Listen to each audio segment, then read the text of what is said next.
Hi viewers, welcome to Tamil 360 TV.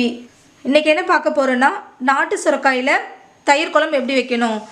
Actually சுரக்காயில தயிர் குழம்பு வைக்கிறது ரொம்ப ஈஸி. அது எப்படின்னு தான் பார்க்க போறோம். அதுக்கு தேவையான பொருள் பாத்தீங்கன்னா நாட்டு சுரக்காய் இந்த அளவுல தான் எடுத்தேன். அரிஞ்சு வச்சிருக்கேன். தயிர் பாத்தீங்கன்னா எருமை தயிர் எடுத்து வச்சிருக்கேன். கிட்டத்தட்ட 1/2 லிட்டர் நான் வந்து தயிர் எடுத்து வச்சிருக்கேன்.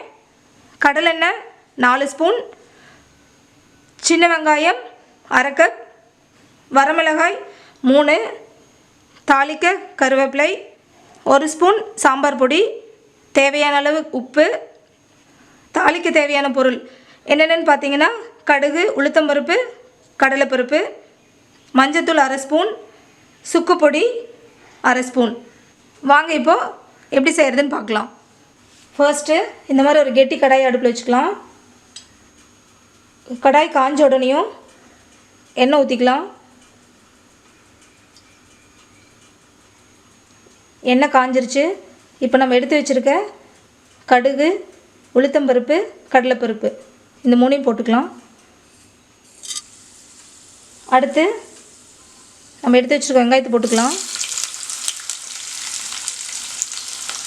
அடுத்து மிளகாயும் போட்டுக்கலாம். மிளகாய் எங்களுக்கு ரொம்ப காரம், அதனால் நான் 3 தான் போட்டிருக்கேன். அடுத்து கருவேப்பிலையும் போட்டுக்கலாம்.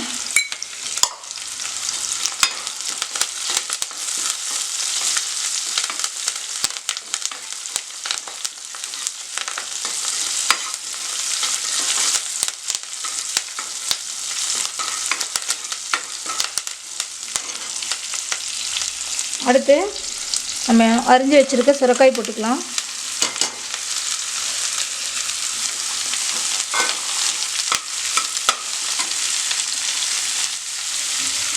வீட்டில் நாங்கள் எப்போவுமே தூளுப்பு யூஸ் பண்ணுறதில்ல, கல்லுப்பு தான் யூஸ் பண்ணுறோம். தூளுப்பு வேணும்னாலும் கல்லுப்பு தான் நாங்கள் அரைச்சி வச்சுருக்கோம்.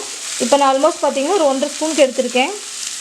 நம்ம ஏன் இதில் கொஞ்சம் உப்பு ஜாஸ்தியாக போடுறோன்னா கடைசியாக நம்ம இதில் வந்து தயிர் கலப்போம் இல்லையா, அதனால் கொஞ்சம் ஜாஸ்தியாக போடுறேன். அடுத்து நம்ம எடுத்து வச்சுருக்க சாம்பார் பொடி போட்டுக்கலாம். இது பார்த்திங்கன்னா வீட்லேயே அரைச்சது தான். அடுத்து எடுத்து வச்சுக்க மஞ்சத்தூளும் போட்டுக்கலாம். காரம் உப்பு ரெண்டுமே நான் கொஞ்சம் ஜாஸ்தியாக தான் போடுறேன். ஏன்னு பார்த்தீங்கன்னா நம்ம லாஸ்ட்டாக கிட்டத்தட்ட 1/2 லிட்டர் தயிர் நம்ம இதில் சேர்க்க போகிறோம். அதனால் தயிர் சேர்த்துட்டோம்னா காரம் உப்பெல்லாம் நம்மளுக்கு சரியாக வந்துடும். இப்போ இது பார்த்திங்கன்னா நல்லா நான் இப்போ மிக்ஸ் பண்ணிட்டேன். இது பார்த்திங்கன்னா நாட்டு சுரக்காங்கிறதுனால நம்ம தண்ணி எதுவும் விட தேவையில்லை, அதுவே விட்டுரும். இப்போ வந்து நம்ம க்ளோஸ் பண்ணி வச்சிடலாம். ஒரு 10 நிமிஷம் நல்லா வேகட்டும்.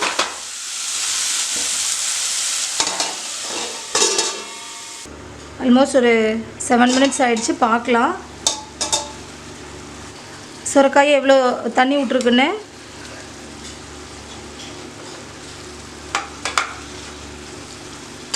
நல்லா மிக்ஸ் பண்ணி விட்டுக்கலாம்.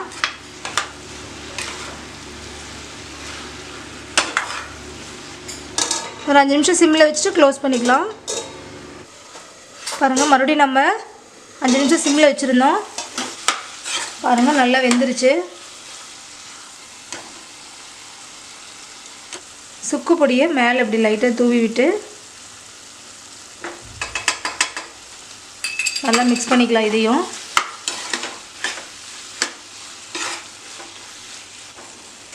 மிக்ஸ் பண்ணி விட்டுட்டு அடுப்பு ஆஃப் பண்ணிட்டேன். ஒரு 10-15 நிமிஷம் ஆகட்டும், நல்லா ஆறட்டும். ஆறுனதுக்கப்புறம் தான் இது கூட நம்ம தயிர் ஆட் பண்ணிக்க முடியும். இப்போ பாருங்கள் நல்லா ஆறிடுச்சு. எடுத்து வச்சுருக்க தயிர் இதில் ஊற்றிக்கலாம். ஆடையில் எடுக்க தேவையில்லை.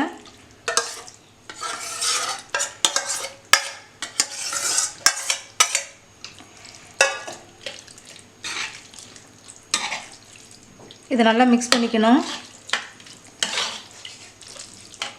ஏன் வந்து சுரக்காய் சூடாக இருக்கிறப்ப தயிர் மிக்ஸ் பண்ணக்கூடாதுன்னா திரியாக வந்துடும். அதனால தான் நம்ம ஆற வச்சு மிக்ஸ் பண்ணுறோம். சுரக்காய் தயிர் குழம்பு ரெடி. சாப்பிட்லாம் வாங்க. நீங்களும் சுரக்காயில் தயிர் குழம்பு வச்சு சாப்பிட்டு பார்த்துட்டு எப்படி இருந்ததுன்னு உங்களோட ஃபீட்பேக்கை கமெண்ட் செக்ஷனில் சொல்லுங்கள். இந்த வீடியோ உங்களுக்கு யூஸ்ஃபுல்லாக இருந்ததுன்னு நினச்சிங்கன்னா நீங்கள் விரும்புகிற ஒருத்தருக்கு வாட்ஸ்அப்பில் ஷேர் பண்ணுங்கள். தமிழ் 360 டிவியை சப்ஸ்கிரைப் பண்ணலைன்னா இப்போவே கீழே இருக்கிற ரெட் கலர் பட்டன் அழுத்தி சப்ஸ்கிரைப் பண்ணிக்கோங்க. நாங்கள் அப்லோட் பண்ணுற வீடியோஸை உடனுக்குடன் தெரிஞ்சுக்கணுன்னா மறக்காமல் பக்கத்தில் இருக்கிற பெல் ஐக்கானையும் கிளிக் பண்ணிக்கோங்க.